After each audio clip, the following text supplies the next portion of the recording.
My name is Khalil Ramadi. I'm an assistant professor of bioengineering here at NYU Abu Dhabi and the director of the lab for neuroengineering and translational medicine.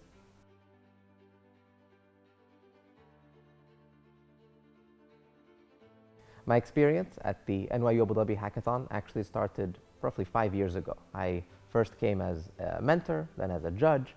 I was still a graduate student at MIT at the time, and my experience here completely blew me away.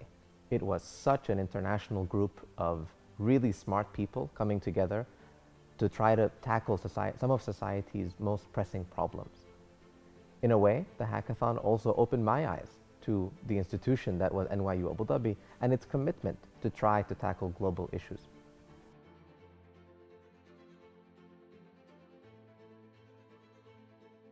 It's been a real pleasure to continue to be involved in the hackathon and see it grow and morph now as I'm part of this institution.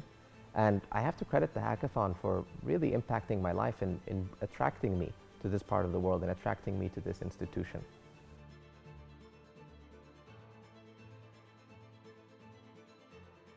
We've seen the hackathon change focus over time, and over the last few years we've seen this quantum computing focus emerge, which is really exciting because I think the hackathon was already pretty unusual in the world in that it focused on social good. And I think this is something that perhaps is needed with technology development, in that we need to identify the problems that we want to solve and most of all prioritize helping people. And this is something that I think this hackathon does really well by focusing on the social good element.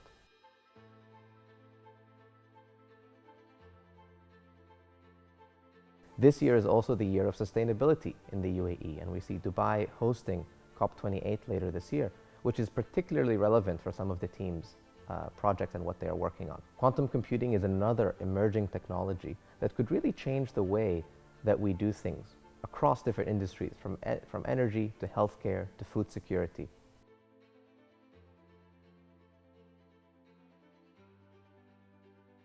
One of the areas that I see quantum computing really impacting in healthcare relates to some projects in our own lab. We work on designing ingestible electronic pills. These are the ideas that, does a pill have to have drugs? If we re-envision what the idea of a pill or an implant is, we can incorporate electronics in there that can achieve different functions. Quantum computing, and the goal is to try to revolutionize how we conduct complex computations in real time. And so this is just one example of where changing computer technology, such as quantum computing, can have a real impact on the way we design medical implants, ingestible devices, ultimately towards improving human health.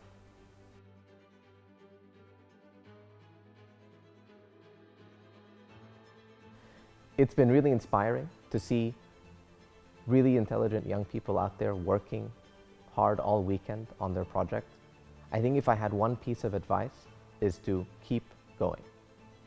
Resistance to new ideas is going to be very commonplace, and you need to understand that some people are reluctant to change. That doesn't mean they're against change. That means they need to be convinced about it. And so, despite resistance, I urge you all to continue working on your ideas beyond this hackathon. Make this hackathon not a 72-hour event, but rather the beginning of the rest of your life. Something that you can continue taking forward with the teammates that you've made, with the new friendships you've formed, to try to take your technology beyond